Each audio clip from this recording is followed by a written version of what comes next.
Hey guys, welcome back. It's Josh with the Financial Advisor Car Guy. This week I wanted to chat with you a little bit about my experience this last week with a couple of different fundraising events that I went to. I want to say it was 2 episodes ago, I shared with you guys that I was asked to bring my R8 to an event that was hosted by the Audi dealership for a local nonprofit. That event went very, very well. I was able to park it front row right off the red carpet. In fact, the title picture to this video is a picture of my car with the sunset behind it. And that's where it sat all night. Every person had to walk past that car to get into the event. And they actually had a couple of photographers out there by my car. People were standing and getting their photographs taken. So I had tons and tons of exposure across social media. Now, not everybody knew it was my car. I kept a pretty low profile by design. I did use it to do a little bit of networking, and I did have a few people come up to me and ask, if that was my car, or, hey, I heard that was your car. Tell me about it. So from that aspect, it was fantastic. It was a lot of fun. It was very, very cool. It was just a neat event altogether. Now, the organization raised $1.2 million. Our event, or the one that I was at, was one of 3 statewide, or maybe it was one of 4 statewide. They have parts of their organization all over the state. And so they kind of integrated this event across several different locations and had it all running simultaneously. Ours, from my understanding, is the only one that took place at a car lot or car dealership. So we had that aspect. I was thanked numerous times by the organization in the following days. And it was just very cool. It was a very fun event, very nice feeling to give back that way. On top of just participating and donating and all those things. And so being able to have the car there was kind of the cherry on top, so to speak. Now, well, I guess it was a couple days before that, I went to a different event where I didn't bring my car. In fact, we just took my wife's Mach-E and we parked in the parking lot like normal people and went into the event. Well, while I was pulling in, I just happened to pull in directly across from an Aston Martin DBS that was parking.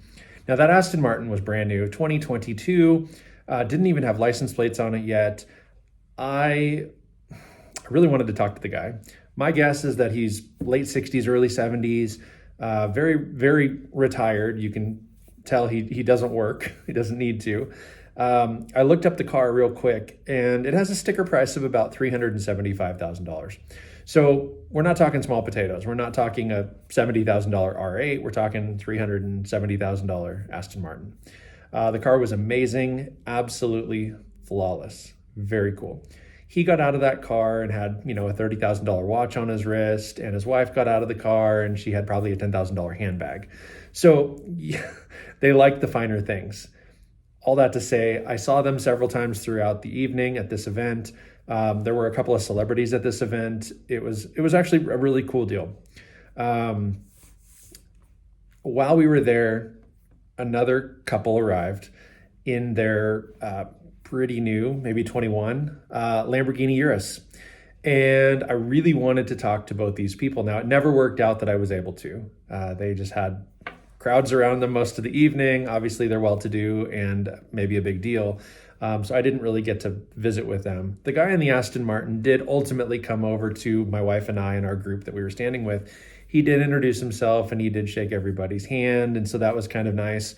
I would have liked to have visited with him a little bit more, but now that I know he's around, he's in Bend and I know his name, I can definitely reach out to him and visit with him a little bit and hopefully, chat with him. Whether he becomes a client or not, I don't know. He did make a comment about losing money in the market recently. And so, those are the kind of things that as an advisor, I like to hear. It's frustrating to lose money, but what that does do is it occasionally will open someone's mind to exploring other advisors. Maybe he's not using one at all and he's just doing it himself, or maybe he's using somebody who's not as hands-on as say I could be. And so sometimes there's a good opportunity to bring new clientele in during a down market. So that's cool. I did meet a few prospective clients that night. Circling back to the other event where I had my car out there on stage, I would say from a networking standpoint, I didn't have the same kind of experience. There were still some very well-to-do people there. Lots of money was raised People were raising their paddles with donations and things like that. It was a fantastic event for that. But I didn't utilize it probably as well as I could have.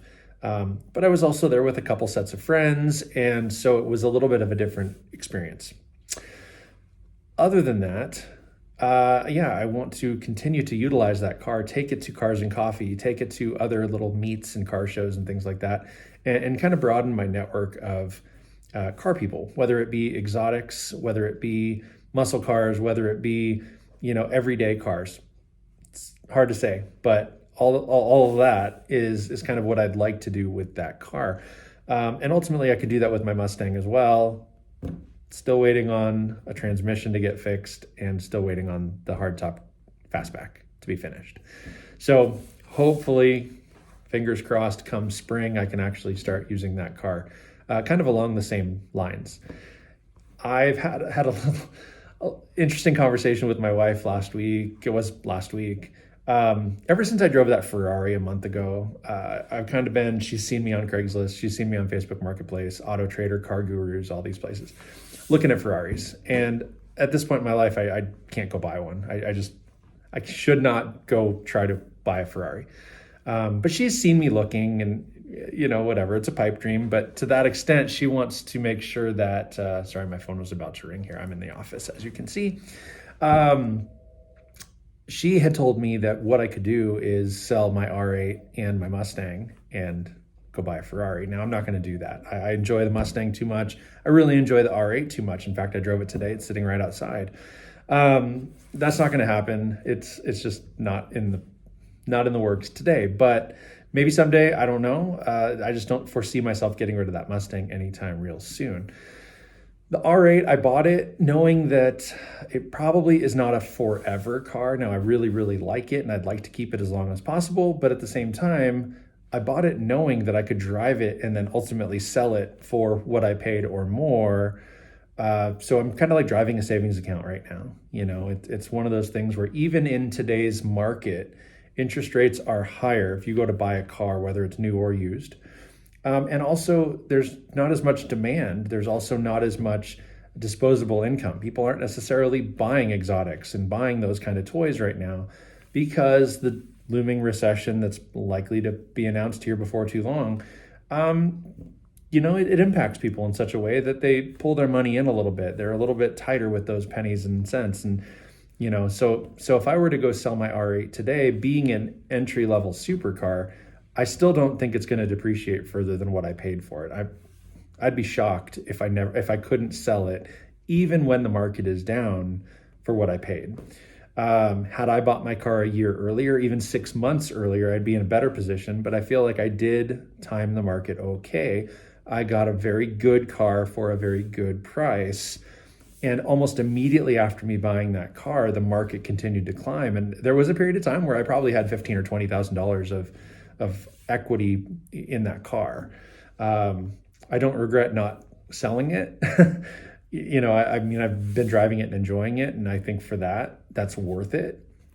But yeah, long term, I don't know how long I'm going to keep it. I'm not in a rush to sell. It is not currently for sale. But if someone came along and said, Josh, I want to write you a check for $75,000 or whatever it is, I'd entertain that. I would. I'd entertain that. I'd be making some money. And then, of course, I could roll those dollars right into whatever the next thing is. So that's kind of the quick update on, how I got to leverage my R8 a little bit. It's gotten me to a point where I can start using it to network, going to these events, talking to people that have, these high-end cars. I have instant credibility. I have instant commonality with those people because, and I don't know. I mean, they could be totally stuck up jerks, but they also might be totally down to earth car guys that just have expensive taste or have the money to have expensive taste. And if that's the case, then, maybe I can share some commonalities with them. Maybe I can become their financial advisor. I would not mind that. But, branching out and kind of entertaining that concept of like-minded individuals. I want to work with people that are like-minded. It's hard for me to sit down with a guy or a gal or whatever it is. And if cars come up, I've got pictures of cars in my house and in my office and my garage and all the things. So people who know me know cars are a big part of my life. And there's not a lot more difficult in life than someone sitting across this desk from me saying, "Oh yeah, I don't care about cars. Cars suck. I don't like that. That's not my thing." It doesn't have to be your thing, but don't tell me cars suck. Don't tell me you hate cars. Cars are amazing and they're a great hobby. And so, again, like-minded individuals are who I want to spend time with and your prospect with, right? I'm still trying to build my business here.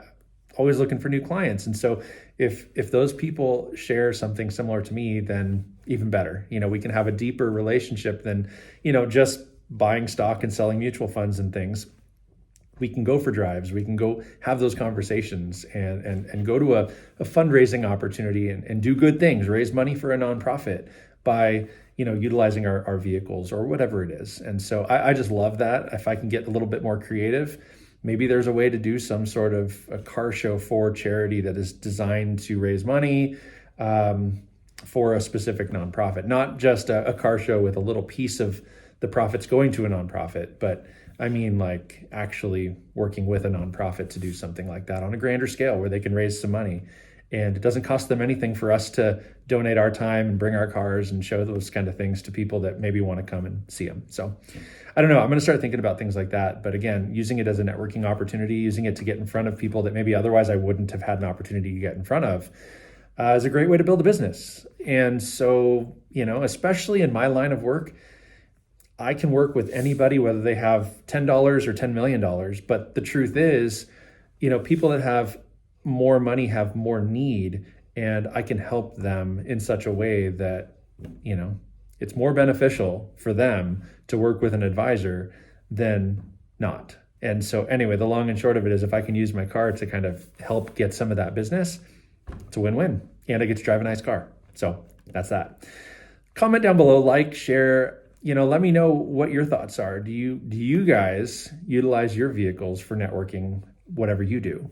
Do you like it when you share commonalities with people that you might work with on one level or another? And it may not be a financial advisor, it may not be whatever it is, but maybe it's your attorney, or maybe it's your doctor. Maybe your doctor drives a hot rod. My dentist drives an R8. That's a commonality he and I share, right? We both drive R8s. His is a bit newer than mine and was a bit more expensive. But nonetheless, every time we talk, we visit about cars. And that's a big part of our conversation. And then, of course, he dives into my mouth and fixes my teeth and whatever. But